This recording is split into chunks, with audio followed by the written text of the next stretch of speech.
अल्हम्दुलिल्लाहि व कफ़ा व सलामुन अला इबादिहिल्लज़ीना इस्तफ़ा अम्मा बाद। मोहतरम सामिईन व नाज़रीन और अज़ीज़ साथियों, आज का हमारा सेशन बहुत इम्पोर्टेंट है। इस सेशन में हम सलातुल ईदैन यानी ईदुल फ़ित्र और ईदुल अज़हा के मुताल्लिक़ कुछ पॉइंट डिस्कस करेंगे। तो आइए देखते हैं। सबसे पहले ईद का जो लफ्ज़ है, ईद को ईद क्यों कहा जाता है? इसलिए कि इसका माना, ईद के माना है लौट कर आना, बार बार आना। और ईद को ईद इसलिए कहा जाता है कि ये हर साल लौट कर आती है, इसलिए इसको ईद को ईद कहा जाता है। और याद रखना चाहिए कि शरीयत इस्लामिया में और मुहम्मदुर रसूलुल्लाह सल्लल्लाहु अलैहि वसल्लम की शरीयत में ईद सिर्फ दो ही है, जिसको एज ए त्यौहार सेलिब्रेट किया जाता है, एज ए फेस्टिवल सेलिब्रेट किया जाता है। वो सिर्फ दो ही है, एक ईदुल अज़हा और एक ईदुल फ़ित्र, जिसको ईदुल फ़ित्र को रमज़ान ईद भी कहा जाता है और ईदुल अज़हा को बकरा ईद भी कहा जाता है। ईदुल फ़ित्र वो यकुम शव्वाल को होती है और ईदुल अज़हा ये 10 ज़िलहज्जा को होती है। लेकिन यही ईद का शब्द, ये लफ्ज़ दूसरे दिनों पर भी इसका इतलाक़ होता है। जैसे आजकल है ईद मिलादुन नबी, नबी पाक सल्लल्लाहु अलैहि वसल्लम की विलादत के दिन को बहुत सारे लोग उसको सेलिब्रेट करते हैं और उसको ईद मिलादुन नबी कहते हैं। ये नबी पाक सल्लल्लाहु अलैहि वसल्लम की विलादत की जो खुशी है वो पूरी दुनिया को है। कोई भी बंदा जो मुसलमान है, अल्लाह के रसूल सल्लल्लाहु अलैहि वसल्लम पर ईमान रखता है, उसको खुशी न हो ऐसा पॉसिबल ही नहीं है।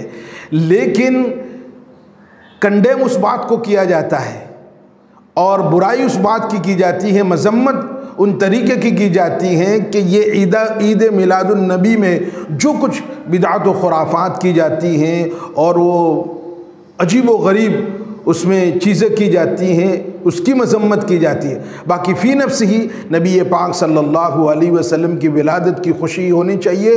और जिस दिन आका पैदा हुए हैं, दुनिया में तशरीफ़ लाए हैं, इससे तो दुनिया को इंसानियत का एक सबक मिला है। तो मुस्लिम शरीफ में एक रिवायत है, पूछा गया या रसूल अल्लाह सल्लल्लाहु अलैहि वसल्लम आप पीर का रोज़ा क्यों रखते हैं? तो हमारे नबी पाक सल्लल्लाहु अलैहि वसल्लम ने फरमाया, क्योंकि इस दिन मैं पैदा हुआ हूँ और इसी दिन मुझे नबूवत से सरफराज किया गया है, इसलिए उसके शुक्राने में आका सल्लल्लाहु अलैहि वसल्लम इस दिन को रोज़ा रख के सेलिब्रेट करते थे। ये तरीका होना चाहिए। तो आगे दूसरा, जो जुमा का दिन भी है ना, उस पर भी ईद का इतलाक़ होता है। और हदीसों में आया है कि एक यहूदी ने हज़रत उमर रज़ी अल्लाह ताला अन्हु को ये बात कही कि तुम्हारे दीन में एक आयत नाजिल हुई है, अल-यौमा अकमलतु लकुम दीनकुम व अतममतु अलैकुम निअमती व रदीतु लकुमुल इस्लाम दीना। और ये सूरह माइदा में है। अगर ये आयत हम पर उतरती तो हम उस दिन को ईद का दिन मना लेते। तो हज़रत उमर कहते, वो मुझे मालूम है कब उतरी है, ये अरफा के दिन और जुमा के दिन उतरी है। ये हमारे इस्लाम में ये दो ईदें हैं, अरफा का दिन भी और जुमा का दिन भी। इस तरीके से ये जुमा के दिन को भी ईद का दिन से ताबीर किया गया है। लेकिन as a festival, as a त्यौहार, दो ईदें हैं, ईदुल फ़ित्र और ईदुल अज़हा।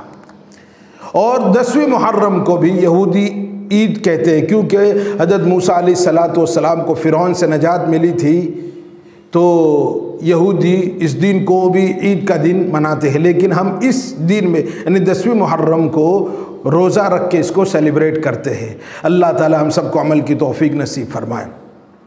फिर आगे चलते हैं, ये ईद की नमाज का हुक्म क्या है? ईद की नमाज हनफिया के नज़दीक वाजिब है, बाकी तमाम अइम्मा के नज़दीक और आज के अहले हदीस के भी नज़दीक ये सुन्नत मुअक्कदा है।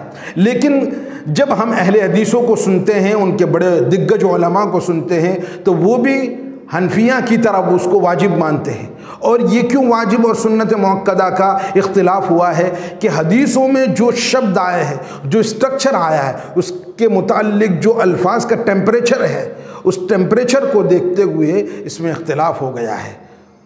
कि ये वाजिब है या सुन्नत मुअक्कदा है। बहरहाल सबके पास अपने अपने दलाइल है, मुझे यहाँ इस पर दलाइल पर डिस्कस नहीं करनी है। मुझे सिर्फ एक बात बतानी है कि कहीं कोई बंदा इस नमाज के मुतालिक ये हुक्म बयान करे कि ये सुन्नत मुअक्कदा है तो आप कंफ्यूज ना हो जाए, क्योंकि ये भी आरा मौजूद है।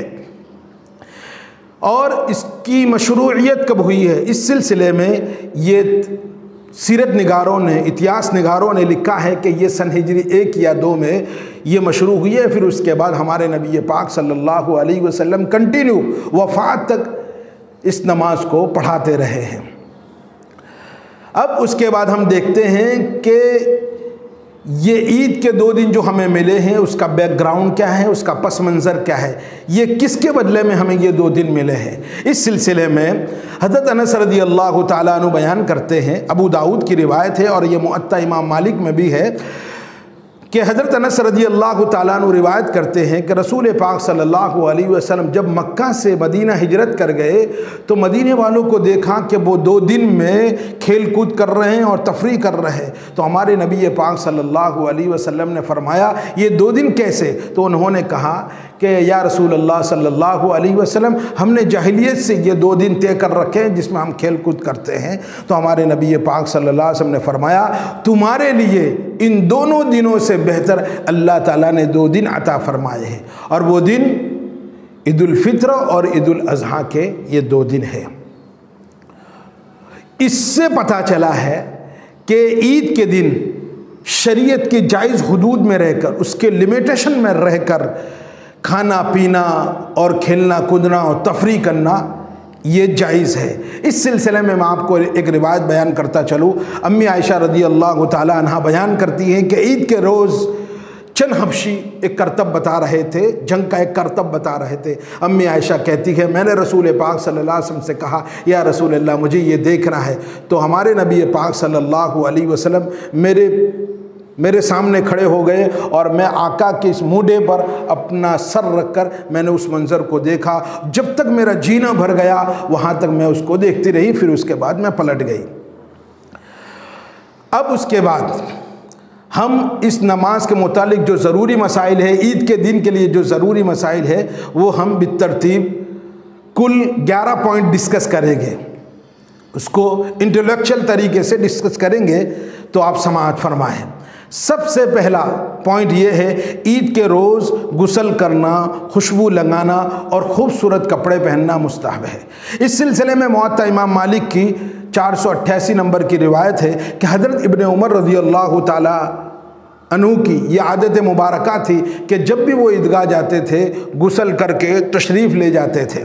तो इससे पता चला, पेशतर गुस्ल करते थे, इससे पता चलता है कि गुस्ल करना, क्योंकि ये एनुअल गैदरिंग है, जैसे जुमा के दिन ये तमाम मिसवाक करना, खुशबू लगाना, अच्छे कपड़े पहन के जाना, ये जुमा के दिन के बारे में सुन्नतें हैं। तो इसी तरीके से वो वीकली गैदरिंग है, ये एनुअल गैदरिंग है, सालाना गैदरिंग है, तो उसमें भी बन सवर के जाना चाहिए। और उसमें नए कपड़े पहनना कोई कंपलसरी नहीं है, आपके पास जो अच्छा जोड़ा हो वो आप पहन के जा सकते हैं। उसके बाद दूसरा पॉइंट ये है, ईदुल फित्र के रोज़ नमाज को जाने से पहले और ईदुल अज़हा के रोज़ नमाज से वापसी के बाद खाना। इस सिलसिले में ये सुन्नत मुबारका थी हमारे नबी पाक सल्लल्लाहु अलैहि वसल्लम की। हज़रत बुरैदा रज़ी अल्लाह ताला अन्हु से रिवायत है कि रसूल पाक सल्लल्लाहु अलैहि वसल्लम ईदुल फित्र के रोज़ उस वक्त तक नमाज के लिए ना निकलते थे जब तक कि आप कुछ खा न लेते थे। इस सिलसिले में एक बुखारी शरीफ की रिवायत है कि आका जब भी ईदुल फित्र के दिन ईदगाह जाते थे तो ताक अदद में रसूल पाक सल्लल्लाहु अलैहि वसल्लम खजूर तनावुल फरमाते थे। क्यों ताक अदद? इन्नल्लाह वित्रुन युहिब्बुल वित्र, अल्लाह ताला ताक है और ताक को पसंद करता है। तो ये बुखारी शरीफ की रिवायत है। हमको भी सुन्नत पर अमल करना चाहिए कि जब ईदगाह जाए और या मस्जिद में जब नमाज के लिए जाए ईदुल फित्र की, तो ताक अदद में 1 या 3 या 5 खजूरें खाकर जाए। फिर ईदुल अज़हा के रोज़ आप उस वक्त तक कुछ न खाते थे जब तक आप वापस न आ जाते थे। और ये तिरमिज़ी शरीफ की रिवायत है, 542 नंबर में है, और आप कुर्बानी का गोश्त तनाउल फरमाते थे। ये हमारे नबी पाक सल्लल्लाहु अलैहि वसल्लम की आदत मुबारका थी। तो हमको भी इसका फॉलो करना चाहिए। तीसरा पॉइंट ये है, नमाज ईदगाह को शहर से बाहर जाकर मैदान में अदा करना चाहिए। आजकल एक ट्रेडिशन हो चुका है, आजकल एक रिवाज है कि लोग मस्जिदों में जाकर नमाज पढ़ते हैं। मस्जिद में भी कोई उज़्र हो तो मस्जिद में पढ़ना जायज़ है, लेकिन कोई उज़्र ना हो तो तमाम शहर वाले शहर से बाहर निकल कर ईदगाह में जाकर, कोई मैदान में जाकर ईद की नमाज़ पढ़ना, चाहे वो ईद उल फित्र हो या ईद उल अज़हा हो, ये मुस्तहब है, सुन्नत है। और अगर हाँ कोई तकलीफ़ है तो मस्जिद में भी आप पढ़ सकते हैं। और फिर उसके बाद चौथी बात यह है कि ईदगाह की तरफ पैदल जाना चाहिए। इस सिलसिले में तिरमिज़ी शरीफ की रिवायत है, हज़रत अली रज़ी अल्लाह तआला अन्हु बयान करते हैं कि सुन्नत यह है कि ईदगाह की तरफ पैदल जाना चाहिए और उससे पहले कोई चीज़ खा लेनी चाहिए। ईद उल फित्र की बात है। और हज़रत इब्ने उमर का भी ये अमल मनकूल है कि नबी अकरम, रिवायत है कि नबी अकरम सल्लल्लाहु अलैहि वसल्लम ईदगाह की तरफ पैदल जाते थे। तो इससे भी पता ये चला कि हमें ईदगाह में पैदल जाना चाहिए। पांचवा पॉइंट उसका ये है कि ईदगाह जाते वक्त बुलंद आवाज़ से तकबीर कहना चाहिए। इस सिलसिले में इमाम अबू हनीफा रहमतुल्लाह अलैह कुछ इख्तलाफ करते हैं। वो यूँ फरमाते हैं कि ईद उल फित्र में तकबीर आहिस्ता कहें और ईद उल अज़हा में तकबीर ज़ोर से कहते हुए ईदगाह तशरीफ़ ले जाए। वो तकबीर क्या है? अल्लाहु अकबर, ला इलाहा इल्लल्लाहु, अल्लाहु अकबर वलिल्लाहिल हम्द। ये तकबीर कहते हुए ईदगाह की तरफ तशरीफ़ ले जाए। फिर उसके बाद छठा पॉइंट ये है, ईदगाह जाते और आते वक्त रास्ता तब्दील करना चाहिए। इस सिलसिले में हज़रत जाबिर रज़ी अल्लाह तआला अन्हु से रिवायत है कि ईद के रोज़ नबी अकरम सल्लल्लाहु अलैहि वसल्लम ईदगाह जाते और वापस आते वक्त रास्ता तब्दील फरमाया करते थे। ये बुखारी शरीफ और तिरमिज़ी शरीफ की रिवायत है। हज़रत अबू हुरैरा रज़ी अल्लाह तआला अन्हु से रिवायत है कि नबी अकरम सल्लल्लाहु अलैहि वसल्लम जब ईदगाह तशरीफ़ ले जाते तो रास्ता तब्दील करके दूसरे रास्ते से वापस तशरीफ़ लाते थे। ये आदत मुबारक थी हमारे नबी पाक सल्लल्लाहु अलैहि वसल्लम की, तो हमें इसका भी फॉलो करना चाहिए कि पहले रास्ते से जाए और दूसरे रास्ते से वापस आए। और इस सिलसिले में आठवां पॉइंट ये है कि ईद की नमाज में औरतों और बच्चों का शरीक होना। इस सिलसिले में ख़ास तौर पर आजकल हम औरतों को, मस्तूरात को ईदगाह नहीं ले जाते हैं। हमारे पास इस सिलसिले में दलील है और अहले हदीस आज जुमा के दिन और 5 वक्ता नमाज में भी औरतों को इजाज़त है उनके यहाँ। और हमारे नबी पाक सल्लल्लाहु अलैहि वसल्लम के ज़माने में भी औरतें मस्तूरात जाया करती थी। तो इस सिलसिले में रिवायत ये है कि हज़रत इब्न अब्बास रज़ी अल्लाह तआला अन्हु से रिवायत है कि ईद उल फित्र या ईद उल अज़हा के रोज़ नबी अकरम सल्लल्लाहु अलैहि वसल्लम के साथ गया। आपने नमाज पढ़ाई, फिर खुतबा दिया, उसके बाद आप औरतों की तरफ तशरीफ़ लाए और उन्हें वाज़ो नसीहत फरमाई और उन्हें सदक़े का हुक्म दिया। ये बुखारी शरीफ की 98 नंबर पर रिवायत है। और फिर एक रिवायत बहुत इंटरेस्टिंग है, हज़रत उम्मे अतिया रज़ी अल्लाह तआला अन्हा से रिवायत है, नबी अकरम सल्लल्लाहु अलैहि वसल्लम ने हमें हुक्म दिया कि ईद उल फित्र और ईद उल अज़हा के रोज़ हम छोटी बच्चियों को और जवान लड़कियों को और हाइज़ा औरतों को भी ले जाए। अलबत्ता हाइज़ा औरतें नमाज से अलग रहे और वो मुसलमानों के खैर के कामों में और दुआ में शरीक रहेगी। और मैंने अर्ज़ किया, या रसूल अल्लाह, बहुत सारी औरतें ऐसी हैं जिनके पास चादरें भी नहीं हैं। तो फरमाया कि जिस औरत के पास चादर न हो उसकी बहन को चाहिए कि उसे अपनी चादर में ले ले। ये भी बुखारी शरीफ की रिवायत है 324 नंबर पर। तो इसमें भी ये हुक्म है कि औरतों को ईदगाह ले जाना चाहिए, बच्चों को, छोटे बच्चों को। लेकिन इस सिलसिले में अभी औरतों को ईदगाह इसलिए नहीं ले जाया जाता कि अम्मी आयशा रज़ी अल्लाह ताला अन्हा की बिल्कुल सरीह रिवायत है, ये भी बुखारी शरीफ में है। हज़रत अम्मी आयशा बयान करती है, अगर हमारे नबी पाक सल्लल्लाहु अलैहि वसल्लम मेरी ज़माने की औरतों को और उनकी हालतों को देख लेते तो उनको मस्जिद जाने से रोक देते, जिस तरीके से बनी इसराइल की औरतों को रोक दिया गया था। इससे पता चला, क्योंकि अम्मी आयशा हमारे नबी पाक सल्लल्लाहु अलैहि वसल्लम के साथ उन्होंने वक्त बिताया है। हमारे नबी पाक सल्लल्लाहु अलैहि वसल्लम का मिजाज अम्मी आयशा से बढ़कर कौन जान सकता है। इससे उलमा ने इस्तिदलाल किया है कि औरतें ईदगाह के लिए जाए और मस्जिद में नमाज के लिए जाए, फिर उसके बाद न मालूम कहाँ चली जाए, कि इसलिए उनका खुरूज, घर से खुरूज ही इनके लिए फितना बन जाए। इस सिलसिले में बिल्कुल उम्मत लेवल पर इसको ब्रेक कर दिया गया है कि उनको मस्जिद में भी ना ले जाया जाए और ईदगाह में भी ना ले जाया जाए। इससे नेकी कम, फितना ज़्यादा फैल सकता है। तो ये बात हो गई।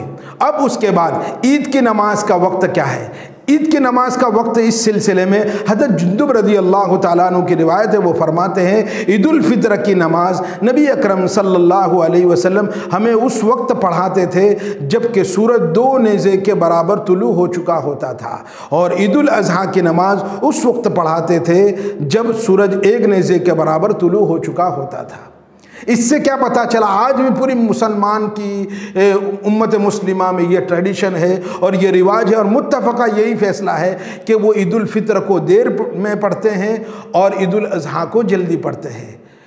और उसका ख़ास जो टाइम है वो सूरज तुलू हो जाने के बाद जो 15 मिनट या 20 मिनट जो मकरू वक्त है, उस मकरू वक्त जब ख़त्म हो जाए उसके बाद ये वक्त शुरू हो जाता है और ज़वाल से पहले पहले ये वक्त रहता है, यानी 11 बजे 11:30 बजे तक इसको हम पढ़ सकते हैं। लेकिन ये ईद उल फित्र को देर से पढ़ना और ईद उल अज़हा को जल्दी पढ़ना ये मुस्तहब है। फिर उसके बाद 9वां पॉइंट ये है कि ईद की नमाज में कोई अज़ान और कोई इकामत नहीं। ये नमाज ऐसी है जो बग़ैर अज़ान के और बग़ैर इकामत के है। हज़रत जाबिर बिन समूरा रज़ी अल्लाह ताला अन्हु से रिवायत है कि मैंने बार बार नबी अकरम सल्लल्लाहु अलैहि वसल्लम के पीछे ईद की नमाज बग़ैर किसी अज़ान या बग़ैर इकामत के पढ़ी है। ये भी तिरमिज़ी शरीफ की रिवायत है, 532 नंबर पर है, और उसके अलावा भी रिवायत है। इससे पता चलता है कि ईद की नमाज चाहे बकरा ईद की हो या रमज़ान ईद की, वो अज़ान और इकामत उसमें नहीं होती है। और फिर उसके बाद 10वां पॉइंट ये है कि ईद की नमाज से पहले या बाद में कोई सुन्नत नहीं है। जैसे आम नमाजें हैं 5 वक्ता, उसमें फ़जर में और ज़ोहर में पहले भी बाद में जो सुन्नत है, ऐसी ईद की नमाज में पहले भी कोई सुन्नत नहीं है और बाद में भी कोई सुन्नत नहीं है। हज़रत इब्ने उमर रज़ी अल्लाह ताला अन्हु के मुतालिक रिवायत है कि आप ईद के रोज़ ईदगाह आए तो आपने ईद की नमाज बाजमात से पहले कोई नमाज पढ़ी और न बाद में कोई नमाज पढ़ी। और फिर उसके बाद आप रज़ी अल्लाह ताला अन्हु ने लोगों को बताया कि नबी अकरम सल्लल्लाहु अलैहि वसल्लम भी ऐसा ही फरमाया है, यानी नबी अकरम सल्लल्लाहु अलैहि वसल्लम भी ईद से पहले न कोई सुन्नत पढ़ते थे, न ईद के बाद कोई नमाज पढ़ते थे। तो इससे ये बात साबित हो गई कि इससे पहले कोई और बाद कोई सुन्नतें नहीं है। 11वां पॉइंट ये है नमाज ईद की रकातें और उसमें किरात क्या है। मुत्तफ़क़ा बात है, इसमें किसी का इख्तिलाफ नहीं। ये जितनी भी बातें मैंने कही उसमें किसी का इख्तिलाफ नहीं, सब एग्रीड अपॉन मसले हैं कि ईद की नमाज ईद उल फित्र हो या ईद उल अज़हा की 2 ही रकातें हैं, और उसमें मुस्तहब और सुन्नत जो किरात है, हमारे नबी पाक सल्लल्लाहु अलैहि वसल्लम अक्सर व बेशतर जो किरात फरमाते थे वो हज़रत समूरा रज़ी अल्लाह ताला अन्हु से रिवायत है कि ईदैन की नमाज में आका सल्लल्लाहु अलैहि वसल्लम, और जुमा के बारे में भी आता है सब्बिहिस्म रब्बिकल आला और हल अताका हदीसुल गाशिया, आका तिलावत फरमाते थे। जब बड़ी गैदरिंग होती थी उसमें आका ये सूरतें तिलावत फरमाते थे। और एक रिवायत में ये भी है कि आका पहली रकात में सूरह क़ौफ़ जो 26वें पारे में क़ौफ़ वल क़ुरआनिल मजीद, और दूसरी रकात में सूरह क़मर इक़्तरबतिस साअतु वन्शक़्क़ल क़मर, ये आका तिलावत फरमाते थे। फिर उसके बाद 11वां पॉइंट जो है ईद की नमाज ईद की रकातों में तकबीरें और उनकी तादाद, इस सिलसिले में इख्तिलाफ हुआ है। अहनाफ जो इसमें एक मखसूस तरीका है, ईद की नमाज पढ़ने का एक मखसूस तरीका है जो आम नमाजों से उसको जुदा कर देती है। इस सिलसिले में कितनी तकबीर ज़ायद कही जाए, इस सिलसिले में अहनाफ ने इख्तिलाफ किया है। बाकी तमाम अइम्मा और आज के अहले हदीस ये तमाम लोग यूँ कहते हैं कि कुल 12 ज़ायद तकबीरें होती है। पहली रकात में किरात से पहले 7 तकबीरें ज़ायद होगी, और फिर उसके बाद दूसरी रकात में 5 तकबीरें किरात से पहले होगी। लेकिन अहनाफ यूँ कहते हैं नहीं, वो 6 तकबीरें ज़ायद है। इस सिलसिले में दोनों के पास अपने अपने दलाइल हैं, दोनों के पास रिवायतें हैं। अभी मुझे उसको डिस्कस नहीं करना है, मुझे इस बात को बताना है ताकि कहीं आपको ये बात मिल जाए और कोई यूँ कहे, किसी को आप नमाज इस तरीके से पढ़ता देखे तो आपको कन्फ्यूज़न ना हो। उसमें लड़ने झगड़ने की ज़रूरत नहीं है, सबके पास अपने अपने दलाइल है। जहाँ लोग 12 रकात, आप ऐसी जगह रहते हैं जहाँ लोग 12 रकात 12 ज़ायद तकबीरों के साथ ईद की नमाज़ पढ़ते हैं, आप इसके साथ उनके साथ इस तरीके से नमाज़ पढ़ लें। और जहाँ 6 ज़ायद तकबीरों के साथ ईद की नमाज़ होती है और आप उस महल्ले में रहते हैं तो आप इस तरीके से पढ़ लें। ये कोई झगड़ा का इशू नहीं है कि इसको झगड़ा बनाया जाए। जहाँ तक दलाइल की बात है वो अलग टॉपिक है। तो अब मैं आपको ईद उल फित्र की नमाज बताना चाहूँगा, क्योंकि ये साल में एक मरतबा आती है ये नमाज, इसलिए मोस्ट ऑफली हजरात भूल जाते हैं। तो मैं आपको बताऊँ कि इसको किस तरीके से पढ़ा जाता है। तो सबसे पहले आप नियत ये करें कि मैं 2 रकात ईद उल फित्र की वाजिब या ईद उल अज़हा की वाजिब नमाज़ पढ़ता हूँ ज़ायद 6 तकबीरों के साथ पीछे इमाम के। अल्लाहु अकबर कह के हाथ बांध लेवे, फिर सना पढ़ें। सना पढ़ने के बाद 3 तकबीरें होगी। अल्लाहु अकबर कह के हाथ छोड़ देवे, फिर अल्लाहु अकबर कह के हाथ छोड़ देवे, फिर अल्लाहु अकबर कह के हाथ बांध लेवे। फिर उसके बाद इमाम सूरे फातिहा औज़ु बिल्लाह बिस्मिल्लाह के साथ सूरे फातिहा पढ़ेगा, फिर बिस्मिल्लाह के साथ कोई सूरत ज़म करेगा, मिलाएगा। फिर उसके बाद हस्बे मामूल जैसे नमाज होती वैसे रुकू करेगा, सजदा करेगा। फिर उसके बाद दूसरी रकात के लिए खड़ा होगा, दूसरी रकात में भी सूरे फातिहा पढ़ेगा, फिर सूरत मिलाएगा। फिर रुकू में जाने से पहले 4 तकबीरें होगी। 3 तकबीरों में हाथ उठाकर छोड़ देगा, अल्लाहु अकबर, अल्लाहु अकबर और अल्लाहु अकबर। ये 3 तकबीर कह के हाथ छोड़ दिए और चौथी तकबीर में बग़ैर हाथ उठाए रुकू में चले जाए, क्योंकि ये रुकू की तकबीर है। और एक बात ख़ास तौर पर इसमें याद रखें कि इन तकबीरों के दरमियान आपको कुछ भी नहीं पढ़ना है, ये कंटिन्यू तकबीरें होगी। फिर उसके बाद हस्बे मामूल नमाज पूरी होगी। जैसे इमाम सलाम फेरेगा आप भी सलाम फेर देंगे, तो ये आपकी नमाज अदा हो गई। और ये जो मैंने आपको बताई ज़ायद 6 तकबीरों के साथ, ये हनफी हज़रात के यहाँ हनफी मसलक के मुताबिक ये ज़ायद 6 तकबीरों के साथ ये ईद उल फित्र और ईद उल अज़हा की नमाज है। और ये मुसन्नफ़ इब्न अब्दुर रज़्ज़ाक़ में भी है और मुसन्नफ़ इब्न अबी शैबा में भी सही सनदों के साथ ये बात आई है। और ये ज़ायद 6 तकबीरों के साथ इसको नकल किया गया है अब्दुल्लाह इब्न मसऊद से। और उनके अलावा अहले हदीस जो पढ़ते हैं उनकी भी अपनी अपनी दलाइल है और उनके पास भी सनदें हैं और रिवायतें हैं। और अब उसके बाद जो आखिरी एक पॉइंट रह जाता है वो ये है कि खुतबा। तो उसके बाद खुतबा होता है, ईद की नमाज के बाद खुतबा होता है। इस सिलसिले में मैं आपको समझा दूं कि ईद की नमाज और जुमा की नमाज में क्या फ़र्क है। तो जुमा में पहला खुतबा होता है, फिर बाद में नमाज होती है। और ईद उल फित्र और ईद उल अज़हा में पहले नमाज होती है, फिर खुतबा होता है। और फिर दूसरा फ़र्क ये है कि जुमा में मिंबर बिछाया जाता है, मिंबर लगाया जाता है। और ईद उल फित्र और ईद उल अज़हा में आका मिंबर नहीं लगाते थे, ऐसे ही नमाज पढ़ा के खड़े होते थे और लोगों को तरगीब देते थे। इस सिलसिले में अबू सईद खुदरी रज़ी अल्लाह तआला अन्हु से रिवायत है कि रसूल पाक सल्लल्लाहु ईद उल फित्र और ईद उल अज़हा के रोज़ नबी अकरम सल्लल्लाहु अलैहि वसल्लम ईदगाह तशरीफ़ ले जाते। सबसे पहली चीज़ जिससे आप इब्तिदा फरमाते वो नमाज होती थी। फिर आप पलटते और लोगों के सामने खड़े हो जाते और लोग अपनी सफ़ों में बैठे रहते और आप उन्हें वाज़ और नसीहत फरमाते और अहकाम देते। अगर कभी आपको कोई लश्कर रवाना करना होता या लोगों को कोई और चीज़ का हुक्म देना होता तो आप हुक्म फरमाते थे। और फिर उसके बाद आका सल्लल्लाहु अलैहि वसल्लम घर तशरीफ़ ले जाते थे। ये इस सिलसिले में रिवायत है। और दूसरी रिवायत ये है, अब्दुल्ला बिन साइब रज़ी अल्लाह तआला अन्हु से रिवायत है कि एक ईद के रोज़ मैं नबी अकरम सल्लल्लाहु अलैहि वसल्लम के साथ ईदगाह में गया। जब आपने नमाज ख़त्म की तो फरमाया हम अब खुतबा देंगे, लिहाजा जो शख्स बैठना चाहे वो बैठकर खुतबा सुने और जो शख्स जाना चाहे वो जा सकता है। ये अबू दाऊद, नसाई और इब्न माजा में रिवायत है। ये तो बताई मैंने आपको खुतबा की बात। और तीसरा जुमा का फ़र्क ये है कि जुमा में खुतबा वाजिब है, क्या खुतबे के बगैर जुमा ही नहीं है, लेकिन ईदैन में खुतबा वाजिब नहीं है, खुतबे के बग़ैर भी सिर्फ 2 रकात पढ़ लेने से भी ईदैन अदा हो जाती है, खुतबा मसनून है। ये तमाम अहनाफ के यहाँ भी और दूसरे अइम्मा के नज़दीक तमाम के यहाँ ये एग्रीड अपॉन मसला है, मुत्तफ़क़ा मसला है।